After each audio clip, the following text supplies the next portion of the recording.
बोलो सियावर रामचंद्र की जय। उमापति महादेव की जय। आप दातार दातार सबरदम लोक विराम। श्री राम भ्यो भ्यो नमः स्वाय। राम भद्र रामचंद्र रामचंद्र मानसे रघुनाथ नाथ सीतापते नमः। नीलम्बुज कोमलंग सीता संवाम विवं परलोमा सरचाप नमामि राम रघुवंशनम। सियावर रामचंद्र की जय जयकार हो। उमापति महादेव की जय जयकार हो। कहा है कि जब सती जी राम की परीक्षा लेकर जब शिव के पास आई तो शिव ने कहा कि परीक्षा ले ली, भ्रम दूर कर लिया, तो उन्हें राम की जो शक्ति थी, राम के उससे सती बड़ी प्रभावित हुई, माया से इतनी प्रभावित हुई कि सती जो थी वो वहां पसीना पसीना हो गई थी। बड़ा उनके माया से बड़ी उन्हें परेशानी हुई। अब दहशत की वजह से जो सती ने झूठ बोलना कायम कर दिया। उन्होंने सोचा कि झूठ बोलने में ही लाभ मिलेगा, तो कहने लगी कुछ ना परीक्षा लीन गोस्वाई, कीन प्रणाम तुम्हारे नाई। मैंने कुछ ना परीक्षा लिया, केवल जैसे तुमने दोनों हाथ जोड़कर प्रणाम किया वैसे ही मैं प्रणाम करके प्रभु राम के पास से चली आई।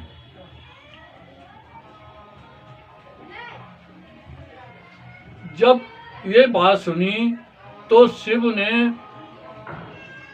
देखा धर ध्याना, सती जो कीन सब कुछ जाना। जब उन्होंने ध्यान करके देखा तो सती ने जो कार्य किया था सारे कार्य को शिव ने जान लिया। तो उनके मन में बड़ा खेद हुआ कि सती यहाँ तो मुझे भ्रमित कर रही हैं, वहां प्रभु राम को भ्रमित किया। मेरी पत्नी, क्योंकि मैं छोटा भाई हूं, और मेरे माँ जेठ भाई यानी मेरे बड़े भाई जो विष्णु रूप में, विष्णु जो नर रूप में अयोध्या में जन्म लिया है, जो मनुष्य लीला कर रहे हैं, और उनकी पत्नी बनकर के एक छोटे भाई की पत्नी बड़े भाई की पत्नी बनकर के कितना बड़ा अनर्थ हुआ। संसार कलंकित करेगा और धर्म का नाश होगा। ये कितनी कलंकित बात है कि छोटे भाई की पत्नी बड़े भाई की पत्नी बने। जैसे एक रूप की ही पहचान की जा सकती है, जैसे एक फोटो होता है, फोटो को ही मान्यता दी गई है, तो इसी प्रकार से उन्होंने सती जी ने सीता का रूप धारण करके राम की परीक्षा ली। तो जब रास्ते में आ रहे थे तो ये बात शिव के अंदर बड़ा पछतावा रह रहा था, बड़ी गलानी बैठ रही थी कि मैंने ये बहुत बुरा हुआ। अब इस पत्नी को छोड़ने में ही भलाई है। अगर मैं इसको पत्नी के रूप में स्वीकार करता रहूंगा, रखता रहूंगा, तो संसार मुझे क्या कहेगा। जो ब्रह्मांड में जो देवता घूम रहे हैं, आकाश मार्ग में जो देवता मिल रहे हैं, अरे उन्होंने भी ये प्रसंग सुना होगा, तो मेरी कितनी धर्म की हानि हो रही है। तो शिव के अंदर ये विचार होते हुए विमान के द्वारा कैलाश पर्वत की ओर आ रहे थे। तो आकाशवाणी हुई कि हे शिव, तुमने जो पत्नी त्यागने का जो व्रत लिया है, ये तुमने धर्म की रक्षा की। जय शिव जय भोले करके देवता लोग फूलों की वर्षा कर रहे थे और जय जयकार के नारे लग रहे थे। ये बात सती जी ने कई बार पूछी कि प्रभु ये क्या आकाशवाणी हो रही है, क्या देवता लोग कह रहे हैं, क्या आवाजें आ रही हैं, ये इसका मुझे वृत्तांत सहित मुझे बताएं। मगर उन्होंने वो बात की टालाटूली कर दी, वो बात उन्होंने बताई नहीं, सारी बातें छिपा ली। तो सती जी के अंदर ग्लानि होने लगी और मन उनका बड़ा विचलित होने लगा। तो उन्होंने हाथ जोड़कर कहा कि अगर मैं पतिव्रता नारी हूं और धर्म को मैंने रखा है, शिव के चरणों में प्रेम करती हूं, तो मेरा जो है वो मरणासन हो जाए, ये मैं संसार छोड़ दूं और मेरा पुनः जन्म हो जाए। अगर आप जय सच्चिदानंद हैं, इस संसार के प्रभु हैं, तो मेरे साथ में न्याय कीजिए और मेरा मरण हो जाए। मैं इस संसार में जीवित रहना नहीं चाहती। ये उनके अंदर विचार थे और उन प्रार्थना करके प्रभु राम से आशीर्वाद लेकर मरण का सती जो जी पर्वत कैलाश पर पहुंचे और वहां समाधि लगा, शिव ने समाधि लगा ली।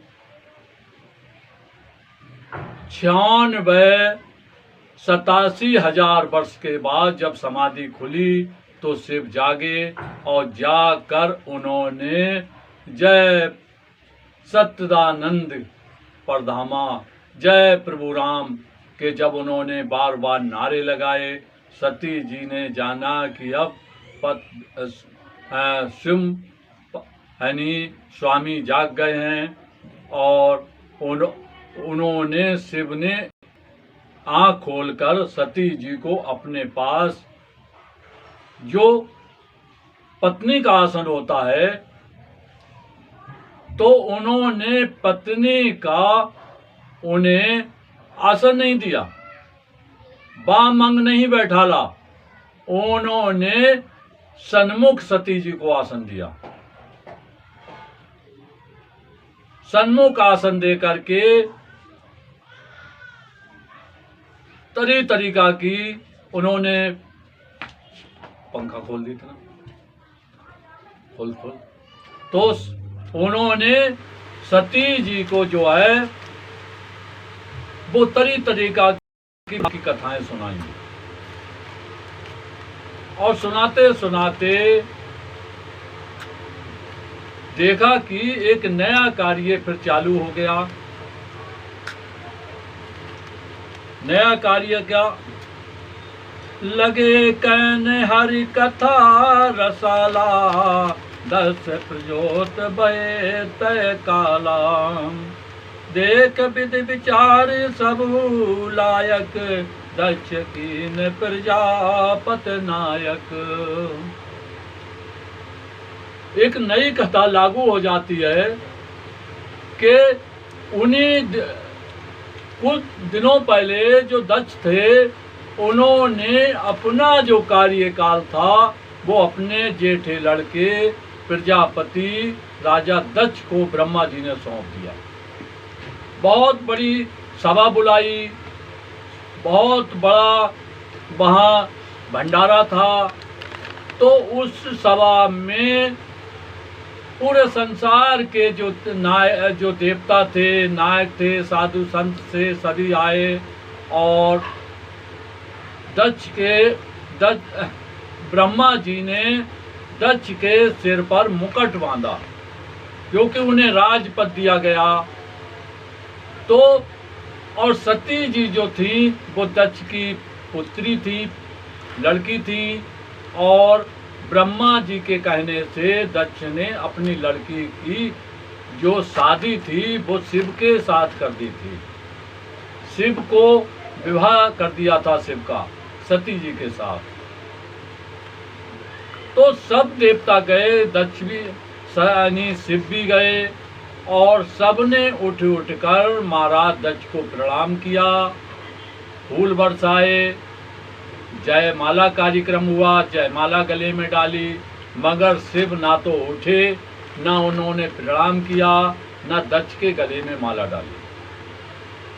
तो ये बात दक्ष को बड़ी बुरी लगी, और इसमें एक कारण और था कि दक्ष ये समझ रहे कि इन्होंने हमारे गले में माला क्यों नहीं डाली, हमारा स्वागत क्यों नहीं किया, प्रणाम क्यों नहीं किया, जय जयकारे क्यों नहीं किए, राजा होने का जो सबको खुशी हुई, इनको खुशी क्यों नहीं हुई।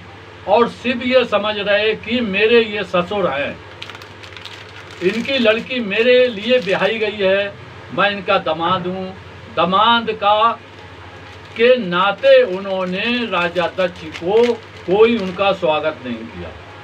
ये बात राजा दक्ष को बड़ी बुरी लगी, और उन्होंने अनेक प्रकार से इन्हें गालियां दी, बुरा भला कहा।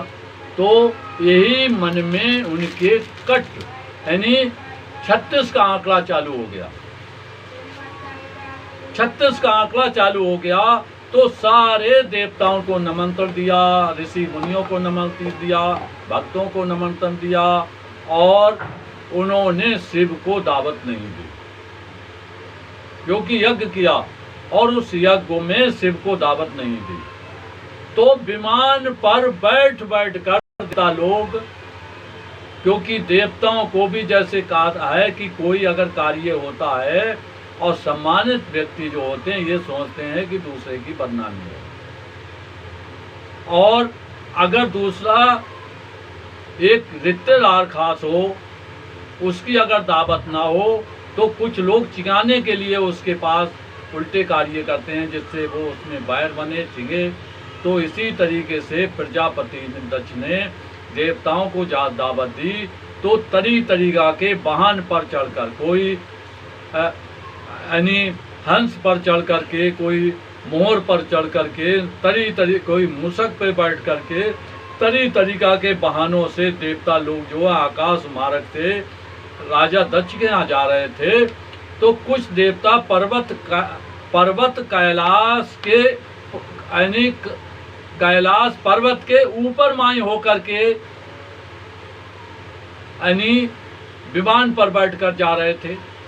जब सती देवी ने देखा कि ये इतने देवता लोग कहाँ को जा रहे हैं, तो उन्होंने शिव से कहा, पतिदेव ये देवता लोग विमान पर बैठकर कहाँ जा रहे हैं। तो शिव ने जब ध्यान करके देखा तो कहने लगे, तुम्हारे पिता राजा दक्ष ने यज्ञ किया है और उस यज्ञ में जा रहे हैं। तो सती जी कहने लगी कि मुझे भी इजाजत दें, मैं भी अपने पिता के यज्ञ में जाऊंगी। तो शिव ने उन्हें समझाया कि मित्र के यहाँ मित्र जा सकता है बगैर बुलाए भी, पिता के घर पुत्र बगैर बुलाए जा सकता है, और गुरु के यहाँ शिष्य बगैर बुलाए जा सकता है, मगर लड़की अपने मायके पिता के यहाँ बगैर बुलाए नहीं जा सकती। ये शास्त्र नहीं कहते हैं, ये वेद नहीं कहते हैं। शिव ने अनेक प्रकार से सती जी को समझाया, मगर सती जी ने हट धारण कर ली और कहा कि मैं तो पिता के यज्ञ में अवश्य ही जाऊंगी।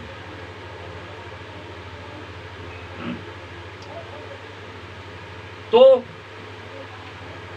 कहने लगी कि मैं पिता के, और कहनी के मोरे मनुभावा, ये अनुचित नहीं न्योत पठावा। और दक्ष सकल निज सुता बुलाई, और हमरे बैर तुम्हें बिसराई। उन्होंने कहा कि ये मेरे पिता ने बड़ा गलत कार्य किया, जो तुम्हारे यहाँ दावत नहीं दी, तुम्हें बुलाया नहीं, और मेरी बहुत बहनें हैं, मेरी काफ़ी बहनों को बुलाया और ये तुमसे कोई बैर रखते हैं। तो शिव ने पुरानी कथा सती जी को सुनाई, जिस प्रकार से दक्ष और शिव का वैर हुआ था, बुराई उत्पन्न हुई थी और सारी सुनाई, मगर सती जी को कोई समझ नहीं आई। तो शिव ने हारते हारते, मिना करते करते जब समझा कि सती अब नहीं मानेंगी, तो उन्होंने ब्रह्म सभा हम सन दुख माना, ते अजहू करहीं अपमाना, जो बिग बोले जाऊ भमानी, रहना सील सने न तानी। उन्होंने कहा कि ब्रह्मा सभा में सभी ब्रह्मा, यानी ब्रह्मा भी हैं, दक्ष की सभा में सारे देवता हैं, अगर हम लोग बगैर बुलाए आप जाओगी तो तुम्हारी इज्जत नहीं होगी, तुम्हें सम्मान नहीं मिलेगा और बड़ी भारी धर्म की एक हानि होगी, गलानी होगी। तो सती जी को उन्होंने बार बार बहुत डांटा, बहुत समझाया, मगर सती जी के जो है वो कोई समझ में नहीं आती है।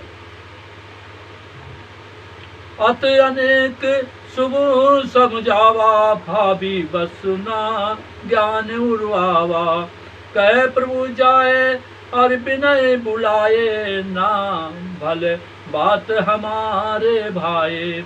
उन्होंने बड़े तरीके से ज्ञान दिया और समझाया। उन्होंने कहा ये भाग की बात है, अब मुझे ये मालूम पड़ता है कि अब जो सती जी का अंत होने वाला है और इसमें कोई भलाई नहीं है।